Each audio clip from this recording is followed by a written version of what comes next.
అందరినీ మోటివేట్ చేసే మీరు ఈ విషయంలో లైక్ ఇప్పుడు ఏదైతే మీ లైఫ్లో జరుగుతుందో అందులో ఫెయిల్యూర్ అయ్యారు, దీన్ని మీరు ఏం చెప్పాలనుకుంటున్నారు? దీంట్లో గ్రేట్ లైఫ్ లెసన్ ఉంది. నాకే కాదు, నా గురించి మాట్లాడిన వాళ్ళకి అందరిది ఒక చాప్టర్ లాగా తీసుకుంటే ఇంతకన్నా మోటివేషన్ ఒకటి ఉండదు. అంటే చెప్పాల్సిన అవసరం లేని మోటివేషన్. ఒక పర్సన్ హైలో స్టార్ట్ అయ్యిండు, మ్యారేజ్ వీడియోస్, మ్యారేజ్ అవి ఫుల్ వ్యూస్ వస్తుండే, మా ఫోటోలకు ఫుల్ లైక్స్ వస్తుండే. తర్వాత డివర్స్ అయినాక నువ్వు వేస్ట్ గా నువ్వు అది ఇది హీరోలా చూసిన వాళ్ళే జీరోలా చూసిండ్రు. మళ్ళీ ప్రొఫెషనల్ గా కూడా అందరు హీరోలా చూసిండ్రు, లాస్ట్కి జీరోలా చూసిండ్రు. నేను ప్రొఫెషనల్ గా జీరో అయితే సెలబ్రేట్ చేసుకుందాం అనుకునే వాళ్ళు కూడా బాధపడ్డారు. మీరు కమెంట్స్ లో నాకు మా అన్న ఒకటి రెండు చెప్పిండు, నన్ను బాగా నెగిటివ్ చేసి నన్ను వీడు నాశనం అయిపోవాలి, వీడు అమ్మాయిలతో తిరుగుతుండు అది ఇది అనుకున్న వాళ్ళు కూడా అరే మా వల్లనే ఏమన్నా క్లోజ్ అయిందా అని బాధపడుతున్నారు. అంటే దీంట్లో ఏముందంటే లెసన్, ఒక ఎంపైర్ కూలిపోవాలంటే వాళ్ళే తప్పు చేయాల్సిన అవసరం లేదు, చుట్టూన్న వాళ్ళ తప్పుల వల్ల కూడా దాన్ని కూల్చేయచ్చు. వెన్నుపోటు అంటారు కదా, సో ఇది ఒక పెద్ద వెన్నుపోటు లాంటిది. ఇది నన్ను నేను ఊరేసుకొని చచ్చిపోలే, నేను వెనుక నుంచి వచ్చి కుచ్చి చంపినట్టు ఇది. సో నన్ను ఏం చేయలేక నా ఫార్మ్స్ ని చేసేసిండ్రు అని, అది కూడా హార్ట్ బ్రేకే. అంటే చాలా చాలా సెన్సిటివే ఇది, ఎందుకంటే లక్షల అప్పు ఉంది, అంటే చాలా అప్పు ఉంది. వాళ్ళందరూ అడుగుతున్నారు, వాళ్ళకి ఏం చెప్పాలో అర్థం కాదు, టైం తీసుకుంటున్నా. అండ్ దాంతోపాటు నెక్స్ట్ ఇన్కమ్ సోర్స్ ఏది లేదు నాకు, అందుకే ఇంత బాధపడుతున్నారేమో పేరెంట్స్ కూడా.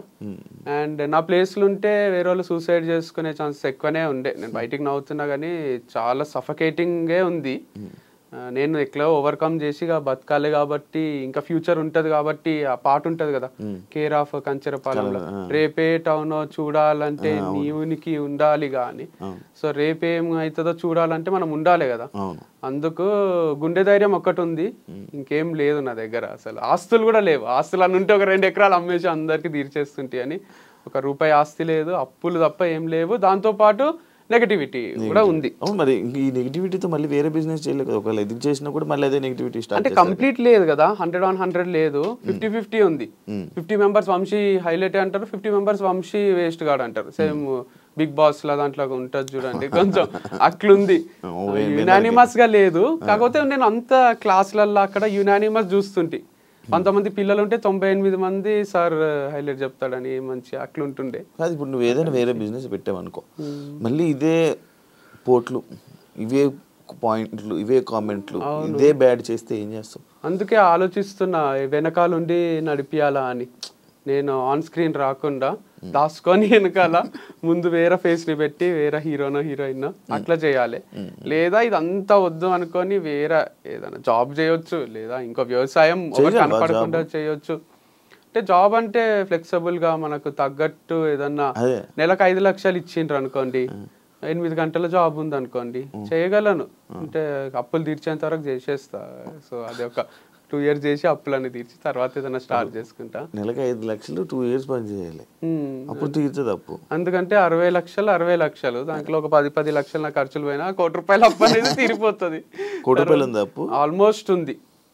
సో 50 లక్షలు వరకు ఒక్క ఇన్వెస్టర్కే ఉంది, ఇంకా కూడా లక్షలు ఉన్నాయి వేరే వాళ్ళకు.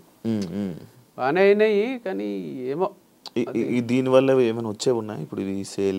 ఏం లేవు, చిల్లర పైసలు రావడమే. ఓనర్ ఒకటి ఏమైనా అడ్వాన్స్ తిరిగిస్తే అది హెల్ప్ అవుతుంది. 6 నెలలు అడ్వాన్స్ ఉంది వాళ్ళ దగ్గర, 1 నెల నేను ఇయ్యలేదు, ఇంకో 5 నెలలు ఉంది. వాళ్ళు కూడా ఏమో అంటున్నారు, చూడాలి. మరి 5 నెలలు ఉన్నది అంటే నడిపించాల్సింది ఒక 5 నెలలు అలాగా. అట్లా ఒప్పుకుంటలేరు, ఇయ్యో నడిపియో అంటున్నారు. ఇప్పుడు మనం అమౌంట్ పే చేసి కరెంట్ మంత్ది కూడా నడిపియమంటున్నారు. 5 నెలలు ఉంది కానీ నడిపించుకుంటాము అంటే అట్లా ఒప్పుకుంటలేరు. మీ పేరెంట్స్ లైక్ డౌట్ జనరల్గా, లైక్ ఇప్పుడు మీ పర్సనల్ లైఫ్లోనే ఫెయిల్ అయ్యి మళ్ళీ ప్రొఫెషనల్ ఇలా ఫెయిల్ అయ్యి ఇలా మీ ఫ్యామిలీ మెంబర్స్ కానీ మీ పేరెంట్స్ కానీ ఏం రియాక్ట్ అవుతున్నారు, ఏమంటున్నారు అని? అంటే it's not over until it's over. వాళ్ళకు కూడా తెలుసు వంశీ చాలా strong character, hill bounce back strongly అని అందరూ నమ్ముతున్నారు, జనాలు కూడా నమ్ముతున్నారు. ఎందుకంటే ఒక చాప్టర్ ఎండ్ అయింది, బుక్ అంటే ఒక చాప్టర్ కాదు కదా, 100 చాప్టర్లు ఉంటాయి, దాంట్లో ఒక చాప్టర్ ఎండ్ అయితే ఎండ్ కాదు కదా. కాకపోతే ఫెయిల్ అనేది కూడా ఫస్ట్ అంతా సక్సెస్, తర్వాత అంతా ఫెయిల్, మళ్ళీ సక్సెస్, మళ్ళీ ఫెయిల్, మళ్ళీ ఒకటి స్టార్ట్ చేసి ఈసారి ఇక ఫెయిల్యూర్ లేకుండా ఎండ్ వరకు దీన్ని తీసుకుపోవాలన్నమాట. ఏదన్నా మనం అనుకుంటే అవుతుందా? కాదు, కానీ అనుకోవాలి కదా, అనుకోకుంటే అసలే కాదు, స్టార్టే కాదు. కాకపోతే ఇది ఒకటి ఉంది గట్టిగా నాకు అర్థమైంది ఏంటంటే, నేచర్ ఒకటి ఉంది. మనము మంచిగా ఏదైనా చేస్తుంటే ఏదో ఒక డిస్టర్బెన్సెస్ క్రియేట్ అవుతున్నాయి, అంటే మన ప్రమేయం లేకుండానే అవుతున్నాయి. యాక్సిడెంట్ లాగా ఉందన్నమాట ఇది. సో అట్లాంటి యాక్సిడెంట్లు చాలానే జరుగుతున్నాయి. అప్పుడు అనిపిస్తుంది, అరే దేనికోసమో ఏమేమో చేస్తున్నాం, అంత క్యాల్కులేటెడ్గా బతుకుతున్నాం, కానీ ఏదో ఒకటి వచ్చి ఎఫెక్ట్ కొడుతుంది. ఏం చేయాలో అని కూడా ఒక్కొక్కసారి అనిపిస్తుంది. అంటే నిజంగానే దేవుడు ఉన్నట్టున్నాడు, పవర్ ఉన్నట్టుంది, నేచర్ ఉన్నట్టుంది, అది మనల్ని చూస్తుంటదేమో, దిష్టి తగులుతుందేమో. అందరూ మొన్న ఒకసారి సాంగి టెంపుల్ పోతే నాకు అసలు వీటిపైన పెద్ద నమ్మకం ఉండకుండే, చిలక జ్యోతిష్యం చెప్తారు కదా, ఆయన అది కార్డు తీసి చిలక జ్యోతిష్యం చెప్తున్నాడు. చూసి నాకు పెళ్ళైన విషయం చెప్తున్నాడు, నాకు డివర్స్ అయిన విషయం చెప్తున్నాడు, మీకు మళ్ళీ 2సారి పెళ్ళి అవుతుంది అంటున్నాడు. చాలా ఒకసారి అని అందం అనుకున్నా, వీడియో చూసి చెప్పాడు అదే అనుకున్నా ఫ్యాన్. కానీ ఆయన అసలు చాలా ఏజ్డ్ పర్సన్ ఉన్నాడు, ఆయన ఏం గుర్తుపట్టినట్టు లేడు, వెరైటీ ఉన్నట్లేండి. ఆయన ఫ్యాన్ అయితే అర్థమైపోతుండే. ఆయన అదొకటే కాదు, ఇంకా వేరే వేరే కూడా నిజాలు చెప్తున్నాడు. ఇక ఇది ఇంత పవర్ ఉంటుందా అంటే, వేరే వాళ్ళ పక్కన వాళ్ళ నా ఫ్రెండ్స్ అంటున్నారు దాంట్లో ఏదో ఫార్ములా ఉంటదంట, రాశులు అవి సరే. అది పోని మహాబలేశ్వర్ పోయిన, ఆడ చెయ్యి చూసి ఆయన నాకు ఎవరి వల్ల ప్రాబ్లమ్స్ వస్తాయి, ఏమైతుంది, నీ దగ్గర అందరు డబ్బులు ఉన్నాయి అనుకుంటారు కానీ నీ దగ్గర లేవు అని, north Indian palmist same Prabhas లాగా చెయ్యి చూసి మొత్తం చెప్తున్నాడు. ఇట్లా కళ్ళ కట్టినట్టు, నువ్వు మనసులో ఒక నంబర్ అనుకో, నువ్వు మీ అమ్మ పేరు అనుకో, ఏ నంబర్ అనుకున్నావు నేను చెప్తా అని, నేను మనసులో అనుకున్న నంబర్ అయినా బయటికి చెప్తున్నాడు.